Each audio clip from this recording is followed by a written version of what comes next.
Hey there. So if you've ever wanted to tell a story, share what you did over the weekend or just talk about yesterday in European Portuguese, then you are in exactly the right spot. Today we're going to unlock the single most important tool for talking about the past. So, really, think about it for a second. To answer this simple question in Portuguese, you need one specific tool in your toolbox. And I promise, by the end of this, you're going to have it. Okay, so the official name is the Pretérito Perfeito Simples. Now, that sounds super official, right? A bit intimidating, but don't get hung up on the name. Seriously, all it means is simple past tense. It's for actions that are done, finished, over with. You already do this constantly in English when you say things like I worked, she ate, or they left. Same idea. So, how does it actually work? Well, the beautiful thing about Portuguese is that it's a system. And for most verbs, there's a predictable code. 3 simple patterns that will let you talk about the past with total confidence. So, let's crack this code together. Pretty much all regular verbs in Portuguese end in one of 3 ways: ar, or ir. Think of them like 3 big families. To send them back in time, all you have to do is chop off their original ending and swap it for a special past tense one. Let's see exactly what those endings are.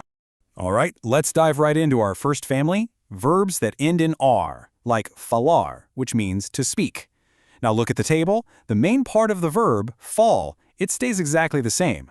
The magic is in the ending. For I, you just add a, and you get falei. For he or she, you add o, so it becomes falo.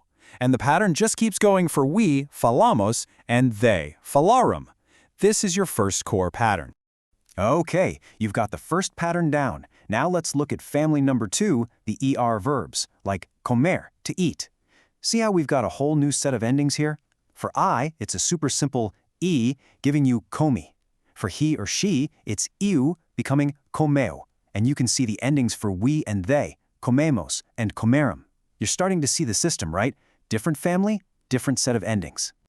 And here's our final piece of the puzzle for regular verbs, the ER family, like abrir, to open. And I've got some great news for you. The endings for these verbs are almost identical to the ER verbs we just looked at. For I, it's still just o-i, so you get abri. For we, it's imos, for abrimos. The pattern is so similar, which honestly makes this last family way easier to remember. All right, so we've got the theory, we've got the patterns, but what does this look like in the real world?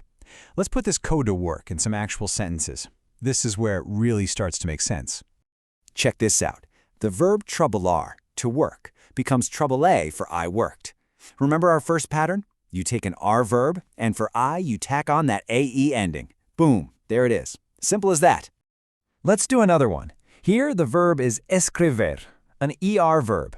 For she, or ela, we just look back at our second pattern and see the ending is el. So it becomes escreveu. Ela escreveu. See? The system just works. And what's cool about this example is you can see 2 different verbs from the same family working together in one sentence.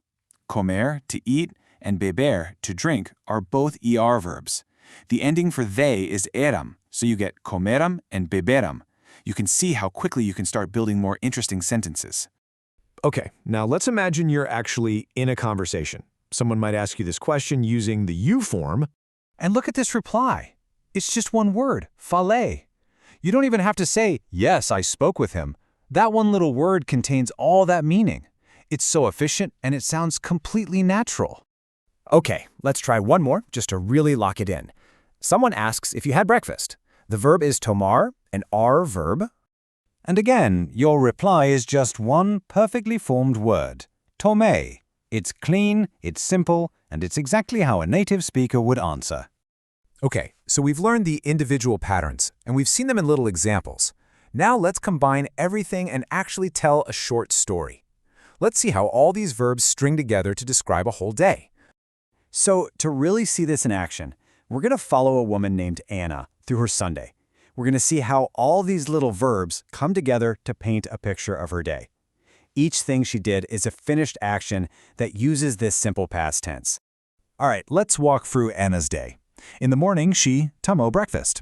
That's a classic AR verb, right? She also follow with friends, another one from that first family. Now, you'll also spot a couple of common verbs in here like lel and ouviu that are actually irregular. They don't follow our patterns exactly, but you see them all the time. The main thing, though, is that every single one of these actions is a completed event in our day, which is the whole point of this tense. So, we've covered a ton of ground. We've gone through the 3 patterns and seen them in action. So what's the big takeaway here? What do you absolutely need to remember from all of this? Let's boil it all down. Okay, here it is, the absolute key. If you only remember one thing from today, make it the endings for the I form. It's really just 2 endings you have to memorize for all 3 verb families.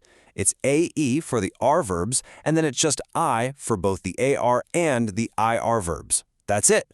Master that, and you've unlocked the most important part of the code. This is your foundation. And that brings us right back to where we started. You now have the tools. You have the code. So I want you to think of just one thing you did last week. Did you work? Trabajé. Did you eat something interesting? Comí. Did you open a window? Abrí. The code to talk about your own past is now in your hands. So, what will you say?